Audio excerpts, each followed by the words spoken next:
Assalamualaikum warahmatullahi wabarakatuh. Bagaimana kabarnya semuanya? Semoga selalu baik-baik saja. Baik, kembali lagi bersama saya. Di video kali ini saya akan membahas mengenai sebuah kisah.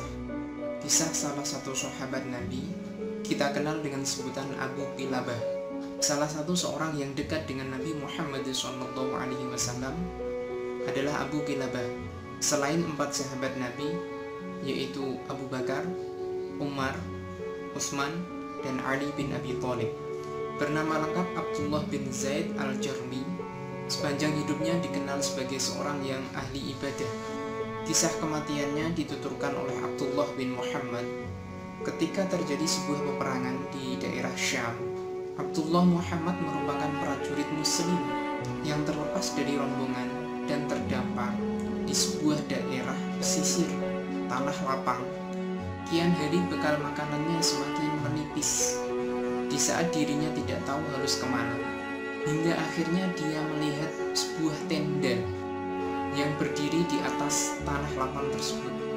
Tanpa pikir panjang, Abdullah bin Muhammad menghampiri tenda yang tampak kumuh tersebut. Dia mendapati seorang pria tua yang tidak memiliki kedua tangan dan kaki.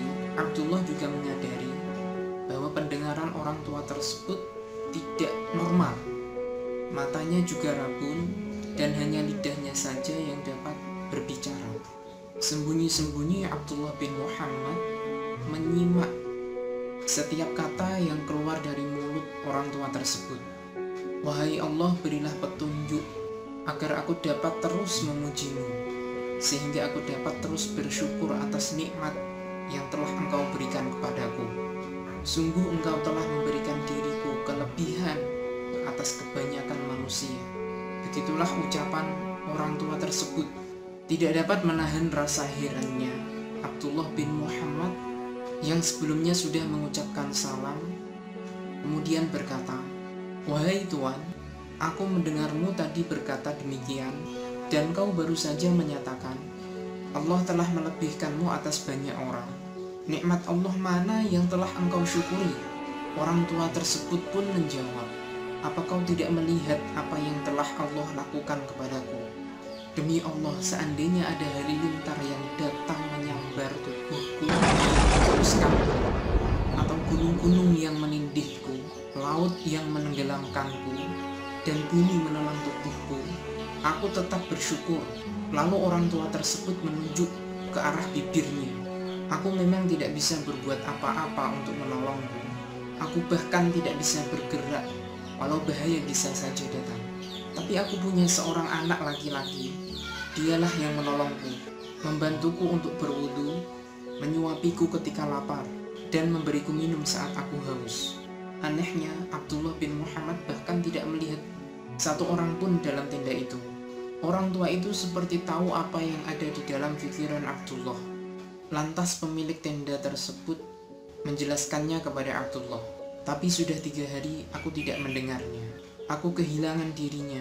Wahai musafir, bisakah engkau menemukan dirinya?" ucap pemilik tenda tersebut. Di tengah pesisir pantai yang tidak ada seorang pun di daerah tersebut, dengan baik hati Abdullah kemudian menolong orang tua tersebut. Ia mencari anaknya yang hilang itu. Hingga sekian lama mencari, ia menemukan pemandangan yang amat sangat memilukan.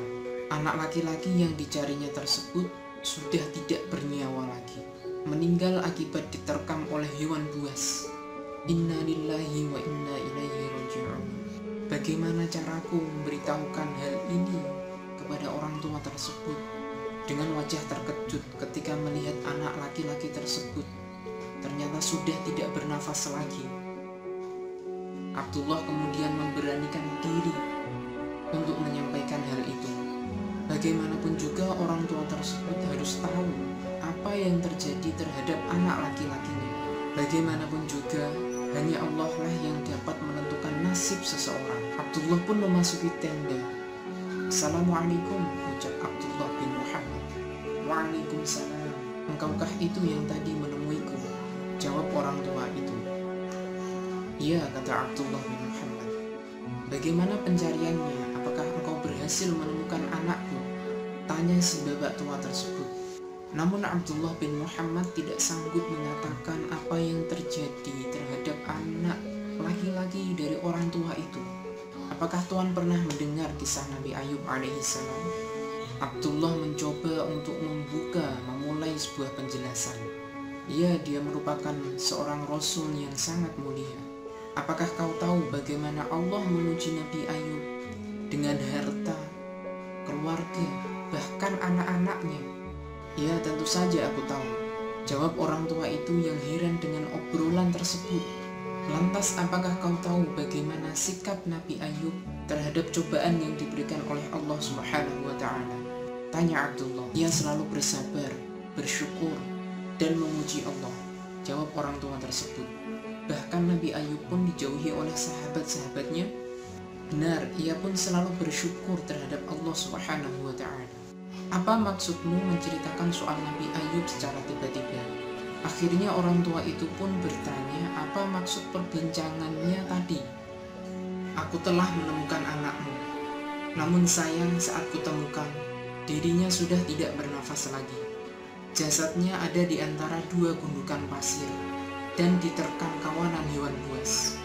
Semoga Allah Subhanahu wa Ta'ala melipatkan pahalamu yang telah bersabar atas musibah ini, ucap Abdullah bin Muhammad. Segala puji bagi Allah, Dia telah menciptakan keturunan bagiku yang tidak bermaksiat kepadanya, jawab orang tua itu. Selang beberapa waktu, orang tua itu sekaligus pemilik tenda tersebut akhirnya meninggal dunia. Inna lillahi wa inna ilaihi raji'un, ujar Abdullah bin Muhammad. Kini Abdullah bingung apa yang harus dia lakukan terhadap jasad orang tua itu. Membiarkannya pun tidak tega. Belum lagi jika ada kawanan binatang buas yang datang, jasad orang tua tersebut dapat diterkam oleh kawanan binatang buas tersebut. Abdullah pun menutup jasadnya dengan kain yang ditemukannya di dalam tenda tersebut. Dia pun bergegas keluar untuk meminta bantuan. Hingga beberapa waktu, Abdullah melihat dengan samar-samar beberapa orang yang berada jauh di sana. Mereka menunggangi kuda dan salah satu di antara mereka pun tampak sangat rapi. Tanpa pikir panjang, Abdullah kemudian langsung berteriak dan melambaikan tangan kepada mereka dari kejauhan. Orang-orang yang menunggangi kuda tersebut menyadari akan panggilan Abdullah. Kemudian mereka pun mendekat. Mereka berkata, "Wahai saudara, apa yang terjadi padamu?" Abdullah kemudian langsung menceritakan apa yang telah terjadi dan meminta kepada mereka untuk menolong mengurus jasad orang tua tersebut. Lantas mereka pun memasuki tenda dan rombongan tersebut bertanya kepada Abdullah, "Siapakah dia?" "Aku juga tidak mengenalinya. Dia dalam keadaan sakit dan sangat memprihatinkan," jawab Abdullah. Lalu rombongan penunggang kuda tersebut yang berjumlah 4 orang itu langsung membuka penutup wajah orang tua tersebut. Mungkin salah satu di antara mereka ada yang mengenalinya. Saat penutup wajah terbuka, wajah mereka kemudian tersentak dan langsung menangis. Abdullah bin Muhammad pun bingung dengan apa yang ia lihat dari si penunggang kuda itu. Salah satu di antara mereka berkata, "Subhanallah, wajah yang senantiasa bersujud kepada Allah, mata yang selalu menunduk atas apa yang diharamkan oleh Allah, tubuhnya selalu sujud ketika orang-orang sedang terlelap tidur." Dengan heran pun Abdullah kemudian bertanya, "Kalian kenal dengan orang ini?" "Kau tidak mengenalinya?" Mereka pun bertanya balik kepada Abdullah bin Muhammad. Abdullah jelas tidak mengetahuinya tentang siapa orang yang ia temukan seorang diri di dalam tenda tersebut. Lantas ia bertanya, "Siapakah orang tua ini? Mungkin tuan-tuan dapat menceritakannya." Namun orang-orang tersebut kemudian memperkenalkan dirinya terlebih dahulu. Mereka adalah utusan seorang raja muslim yang memang ditugaskan untuk mencari keberadaan orang tua tersebut. Kemudian mereka berkata, ia adalah Abu Kilabah Al-Jarmi, sahabat dari Rasulullah Muhammad SAW. Laki-laki ini pernah dimintai khalifah menjadi seorang hakim, namun ia menolak jabatan tersebut. Ia membawa serta seorang anak laki-laki. Tadi kami menemukan jasadnya dimakan oleh singa. Cerita pendamping utusan raja. Pada akhirnya, Abdullah bin Muhammad pun akhirnya faham. Sahabat Nabi Muhammad SAW yang meninggal ini ternyata adalah Abu Qilabah yang tidak mau terlibat menjadi seorang ulama penguasa. Maka dari itu dia lebih baik menyingkir dan tinggal di padang pasir yang tandus bersama dengan anaknya. Abu Qilabah wafat pada tahun 104 Hijriyah. Utusan raja yang dimintai pertolongan oleh Abdullah pun mengurus jenazah Abu Qilabah dan menyolatinya. Lalu mereka kembali ke negerinya dengan membawa kabar buruk diiringi hati yang sangat sedih. Demikianlah kisah salah satu sahabat Nabi, yaitu Abu Qilabah.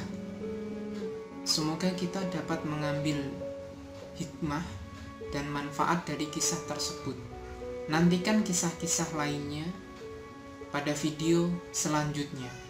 Assalamualaikum warahmatullahi wabarakatuh.